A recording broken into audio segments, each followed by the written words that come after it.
Bonsoir à tous, bienvenue dans la Grande Librairie. Quel rôle votre mère joue-t-elle ou a-t-elle joué dans votre vie? Comment vous êtes-vous construit? Avec elle ou sans elle? Grâce à elle ou malgré elle? Et qui est-elle au fond, votre mère? Réfléchissez bien. Une inconnue? Toutes ces questions, eh bien la littérature, vous le savez, les formule. Parfois elle y répond, souvent elle vous aide à mieux les comprendre, ces questions. Mes invités ce soir ont en commun cette envie qui est un peu folle, c'est vrai, de percer le mystère d'une relation toujours assez complexe. Ils ont aussi en commun, vous allez le voir, la passion de l'écriture et puis l'amour du cinéma. Philippe Labro, Anne-Dauphine Julien, Abdella Taïa. Bonsoir. Bonsoir. Merci d'avoir accepté d'être là ce soir, de parler de littérature, de parler également de la vie, peut-être aussi, et puis des secrets, des mystères, de ces enquêtes qu'il faut parfois mener pour essayer de comprendre un peu mieux d'où on vient et ce qu'on peut faire. Abdella Taïa, bonsoir. Alors, Abdella Taïa, vous êtes marocain. Votre nouveau roman, Celui qui est digne d'être aimé, vient de paraître aux éditions du Seuil. Alors, il évoque également, ce roman, une mère, celle d'un jeune homme homosexuel qui tente de s'intégrer. Jusqu'où peut-on s'intégrer d'ailleurs tout en conservant sa liberté? On va en parler avec vous, Abdella Taïa, dans un instant. Et puis, c'est d'ailleurs le seul passage vraiment, j'allais dire, où là vous acceptez de rentrer dans le théorique et à sortir du sentiment. Qu'est-ce que ça évoque pour vous d'ailleurs cette expression, la puissance maternelle, Abdella Je Taïa? l'ai souligné en lisant votre Oui. livre, qui m'a beaucoup touché. Merci. Et parce que ça m'a rappelé aussi ce que j'ai vécu moi aussi au Maroc avec ma mère. Et ça m'a rappelé surtout la capacité qu'ont les femmes d'être dans la mise en scène de la vie au quotidien, de prendre des décisions, et que très souvent les hommes ne font que suivre. En tout cas, c'est l'idée que je me fais des femmes, des femmes et de ma mère et de mes sœurs. Souvent, c'est mon opinion à moi, les hommes, ils sont là parce que les femmes, elles ont décidé telle ou telle chose. On retrouve ça dans vos livres et notamment dans Quasiment celui-ci. tout. Il y a aussi une relation de domination qui se De crée. domination totale, une sorte de déplacement du pouvoir et de la puissance, justement. Elle devrait a priori être du côté des hommes, Oui. mais dans le secret, dans l'intimité de la maison, l'homme n'est plus l'homme et la femme n'est plus la femme. Alors, en parlant justement de cet isolement, évidemment, on pense, Abdella Taïa, à ce que vous écrivez, à ce que vous redoutez, ce contre quoi aussi, j'ai l'impression, vous luttez livre après livre. Vous êtes né, Abdella Taïa, je le rappelle, à Rabat, au Maroc, dans une famille de 9 enfants. Le Maroc, alors ça tombe bien, c'est l'invité d'honneur du Salon du Livre de Paris qui ouvre ses portes demain. L'occasion de découvrir, vous allez le voir, des choses assez différentes de l'idée que l'on peut s'en faire, et qui se tient, ce salon du livre, d'ailleurs, en même temps que la semaine de la francophonie. Alors, sur France 5 et chez nous, c'est un peu chaque semaine, la francophonie. Je ne sais pas pourquoi ils ont inventé ça, parce qu'apré tout, la francophonie, c'est dès qu'un écrivain écrit français. Vous êtes arrivé à Paris. Pas très fréquent. Je me demandais quand la petite gifle arriverait. Bonne gifle. Il y a des écrivains qui n'écrivent pas français. Écrivent moins bien. Autrefois, Oui. alors, vous n'allez pas tomber dans le c'était mieux avant, quand même. Non, non, je dis pas que c'était mieux avant, mais comparer certains grands maîtres à ce qui se passe aujourd'hui. Abdella Taïa est arrivé à Paris à l'âge, je crois, de 26 ans. Ouais. Et puis, il y a une dizaine d'années, vous avez fait quelque chose que je trouve assez admirable et rare. Vous avez été l'un des premiers écrivains au Maroc Ouais. à raconter, plus que révéler, publiquement votre homosexualité. Mhm. Vous avez continué à écrire. Vous avez eu envie de faire comme Labro, de prendre une caméra, de tourner un film. Et aujourd'hui, votre nouveau roman épistolaire, Celui qui est digne d'être aimé et qui paraît aux éditions du Seuil, raconte, à travers, on l'a dit tout à l'heure, des lettres, l'histoire d'un homme qui vous ressemble quand même beaucoup. Pas mal, oui. Pas mal, ouais, vous me confirmez. Oui, oui. C'est pas une vue de Il a l'esprit. juste 3 ans de moins que moi. Marocain, homosexuel, qui reçoit des lettres et qui en écrit. Alors, il y a la lettre de rupture à son amant, il y a la lettre de colère à sa mère, et puis il y a les lettres qu'on reçoit et qui peut-être vous déstabilisent un petit peu. On pourrait l'appeler, vous auriez pu l'appeler, ce roman, L'homosexualité expliquée à ma mère? Non, parce que le livre est plus complexe que ça. Il commence par une colère immense contre la mère, parce qu'elle est morte, elle n'est plus là, et que le fils homosexuel ne peut plus tout d'un coup supporter la vie sans la présence de ce corps, même quand il est loin. Mais le livre va plus loin que le simple fait de re-questionner l'homosexualité.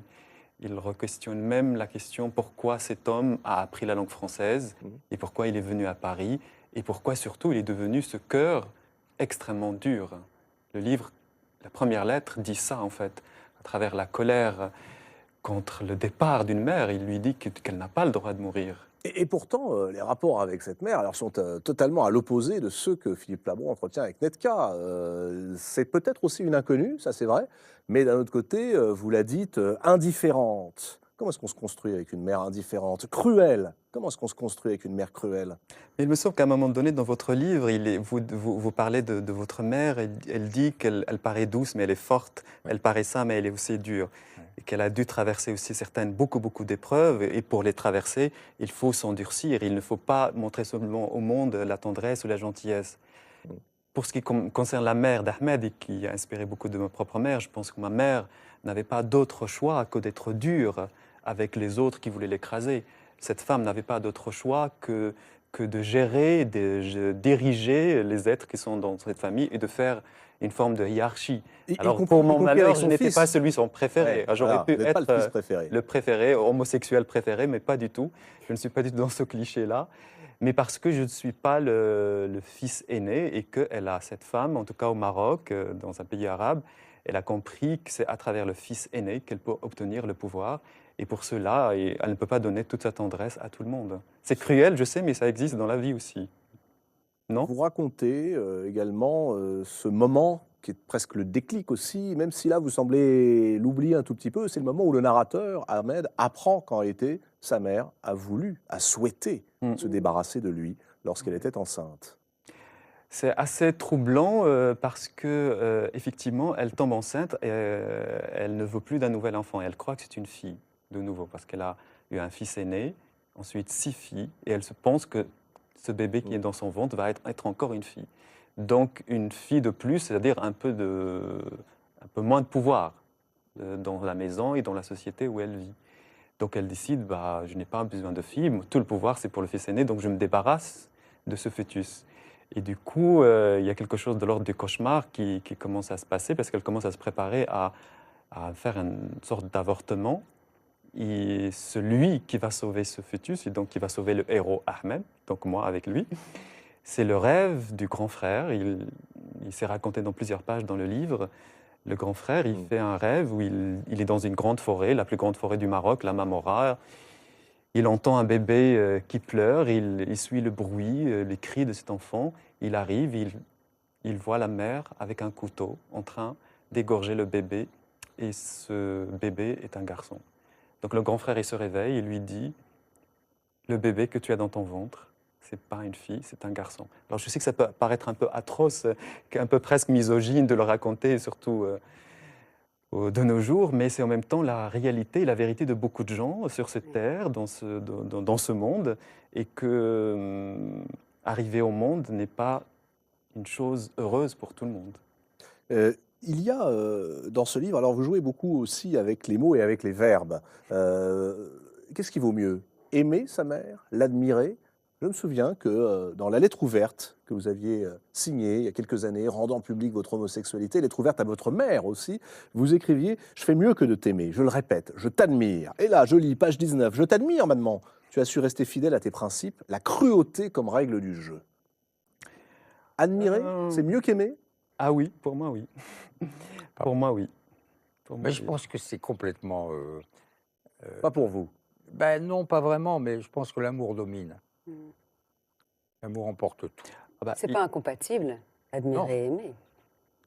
tout dépend de ce qu'on a vécu, évidemment, dans sa Mm. propre vie. Quand on a été malmené par la vie, quand on a connu plus de tragédies plus grandes que d'autres personnes, c'est très difficile, à un moment donné, de trouver l'énergie en soi pour voir que des positifs dans l'amour qu'on a vécu, reçu ou pas, à un certain moment donné. Ce que je voulais juste dire, c'est qu'il y a des êtres qui ont de la chance de trouver des mères tendres, des mères formidables, qui sont là dans le don et la générosité, mais il y a aussi d'autres cas où je suis sûr, j'en suis convaincu qu'il y a aussi d'autres femmes, et je ne suis pas là pour les juger, qu'il y a d'autres êtres qui ne sont pas... qui n'ont pas eu ce miracle-là. Et ce n'est pas grave, si je peux dire, puisque là, on est dans la littérature, et la Oui. littérature est là aussi pour exprimer des choses extrêmes. Oui, alors vous, Violente. c'est des choses extrêmes Oui. et très, très, très, très dures. Oui. Est-ce que la colère répare? Parce que là, on vous voit tout sage, comme un garçon extrêmement policé. Mais enfin, je vous assure que quand on lit le livre, on a le sentiment quand même que Abdel Attaya est très, très, très en colère. Bah, j'ai 43 ans, j'ai le droit de me mettre en Ah, mais colère vous avez tous les maintenant droits. et de l'exprimer. Et, À n'importe quel âge, hein, d'ailleurs, je vous rassure. En tout cas, la littérature, en tout cas pour moi, pareil pour le cinéma, ce qui m'a le plus marqué, je sais pas moi, par exemple, Isabelle Adjani qui écrit dans Oui. Camille Claudel, qui écrit dans Histoire d'Adèle H. Et je me suis toujours connecté avec cette puissance de cri d'Isabelle Adjani parce qu'elle correspondait à tous ces cris, toute cette hystérie dans laquelle j'ai vécu avec ma mère et mes sœurs. Et il me semble que la littérature est là, en tout cas pour trouver la bonne forme, pour dire cette colère et dire ce cri. Tout le monde n'est pas dans l'apaisement, tout le monde ne cherche pas dans la littérature, ou bien à travers la littérature, à dire quelque chose d'apaisé. Ce livre est totalement de bout en bout. Ah, il n'est pas apaisé, hein, le livre. Il est en colère et je dirais tant mieux. Oui. Tant mieux, Bah parce oui. qu'à un moment donné, pour arriver à la vérité, il faut passer par ce stade de la colère. Si on passe tout de suite à la compréhension et à l'apaisement, je pense, j'ai l'impression qu'on n'aura pas tout vécu ou tout compris de ce qu'on est en train de vivre, il me semble. Philippe Labro, et vous, Abdel C'est le cœur Attaya, dur. Ouais. Il se rend compte qu'il est homosexuel à Paris, qu'il est libre, même si Paris ne donne pas totalement la liberté. Il se rend compte qu'il est devenu comme sa mère, quelqu'un qui est capable d'être dans le rejet aussi de l'autre, d'être de briser, très d'arrêter brutal en amour, quand même, ce garçon. très brutal, mais le livre, en tout cas quand on va jusqu'à la fin, on lui trouve des raisons, on lui trouve quelques excuses, mais il se trouve qu'il a hérité, alors qu'il n'a pas été du tout le préféré de sa mère, puisque la mère a misé sur le grand frère. Il se rend compte que même à Paris, il est en train d'appliquer les mêmes stratégies que sa mère, il a la même dureté qu'elle, peut-être face à la dureté de la vie à Paris et en France pour un immigré arabe, homosexuel comme lui. Il a la liberté aussi, mais il est aussi arabe, il est immigré. Et comment la France le traite, comment la France le regarde, il est aussi obligé de s'endurcir, de ne pas donner tout de lui-même, sinon qu'est-ce qu'il va le rester. Mais dans votre Alors livre, c'est l'autre sujet quand même hein, de votre roman et que j'ai trouvé très bien amené, entre deux scènes quand même très crues, il ne faut pas venir le lecteur. disons que je n'ai Oui. pas peur de dire franchement les choses, Voilà, même dans la violence. mais oui. C'est aussi un roman sur l'intégration, Il faut dire. Hein. En tout cas, la littérature est là pour ça, Évidemment. il me semble. Pardon? roman sur l'intégration, Bien sûr. et cette idée aussi, alors qui peut sembler prendre à rebrousse-poil aussi tous les bons sentiments et les idées reçues, Ahmed qui dit non mais j'ai pas envie de m'intégrer. Si s'intégrer c'est perdre sa liberté, j'ai pas du tout envie. En fait, c'est plus que ça, c'est le rapport à la langue française. Quand il était petit au Maroc, il rêvait de la France, de la langue française, comme quelque chose de chic. Parce qu'au Maroc, jusqu'à aujourd'hui, on présente le français comme une langue qui va vous permettre de vous échapper à certaines prisons. Il se rend compte qu'à travers l'histoire d'amour qu'il a avec le personnage d'Emmanuel, qu'il a rencontré au Maroc et qu'il a ramené à Paris et qu'il a transformé, on a un petit intellectuel parisien de gauche, mais qui en même temps qu'il a éloigné de lui-même, éloigné C'est une de sa autre prison pour vous, enfin en tout cas pour ce personnage. En Est-ce tout que cas, la pour langue ce française devient une autre prison? C'est-à-dire qu'il se rend compte que ce dont il rêvait, ce à quoi il associait la langue française, n'est pas totalement vrai tous les jours. Et que la langue française, pour quelqu'un comme lui, elle est associée à une période de l'histoire du Maroc liée au colonialisme français, et que forcément, à un moment ou à un autre, lui, pour faire face à la réalité et pour dire sa vérité, il faut qu'il comprenne que dans ce français qu'il utilise, il y a une part coloniale qui existe et qui demeure jusqu'à aujourd'hui. Et je pense que quand on arrive à la troisième lettre, c'est le cœur même du livre. Quel est votre rapport à vous, à la langue française? À moi, je l'associe à certains films que j'ai découverts par hasard à la télévision marocaine dans les années 80, des films de Truffaut comme L'argent de poche. Vous voyez ces petits-enfants qui volent leurs parents, qui font que des bêtises, et voilà, c'est un film qui m'a marqué. Et je me disais, et pour moi c'est aussi lié à Isabelle Adjani, le visage d'Isabelle Adjani dans l'histoire d'Adèle H. Je me disais, c'est drôle, cette femme a l'air tellement française, c'est ce que j'aime dans la France, et en même temps elle est tellement proche de moi et de ma sœur, de l'hystérie et de la possession et de l'intensité dans laquelle je vis. Bon, il faut que j'aille à Paris, puisqu'il y aura une intensité comme celle d'Isabelle Adjani. Donc j'ai appris la langue française pour aller à ça. Évidemment, il m'a fallu beaucoup de temps pour l'apprendre parce que je viens d'un monde totalement arabophone et que je viens d'un monde très pauvre. Et en l'apprenant, il a fallu aussi apprendre à ne pas être dans l'imitation Ouais. des autres Trouver sa écrivains. voie. Trouver sa voie, trouver ce ton Alors, un peu trop universitaire. Aujourd'hui, Abdelataya, vous l'avez trouvé, votre voix en français. Est-ce que vous pourriez écrire demain en arabe? Non, parce que l'arabe me domine trop, la langue arabe. C'est une langue qui est en moi avant moi. Alors que le français, je me souviens très bien comment je l'ai maîtrisé, comment je lui ai donné des coups, comment je me bagarre avec la langue française. Et d'ailleurs, ça recommence à chaque fois que j'écris un livre. C'est une Vous avez bagarre. besoin de donner des coups à la langue. C'est pas que des coups, Ouais. il y a une bagarre, il y a quelque chose qui n'est pas tranquille entre la langue française et moi. Ici, ce qui fait qu'il y a quelque chose d'intéressant qui naît et qui, il me semble, est assez fort. Celui qui est digne d'être aimé. Nouveau roman signé Abdallah Taïa. C'est publié aux éditions du Seuil.